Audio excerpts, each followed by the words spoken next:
আমরা প্রতিনিয়ত খামারে এভাবে পর্যালোচনা করি এবং খামার পরিষ্কার পরিচ্ছন্ন রাখার চেষ্টা করি। এখন আমরা উপরে উপরে যে লিটার নোংরা লিটার এক কথা স্যাঁতস্যাঁতে যে ময়লাটা থাকে এটা পরিষ্কার করে নিচ্ছি।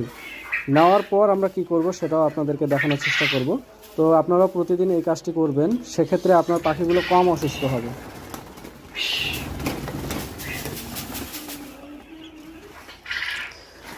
ওপরের যেটা স্যাঁতস্যাঁতে একবারে নোংরা ময়লা সেটা আমরা আগে উঠে নিই।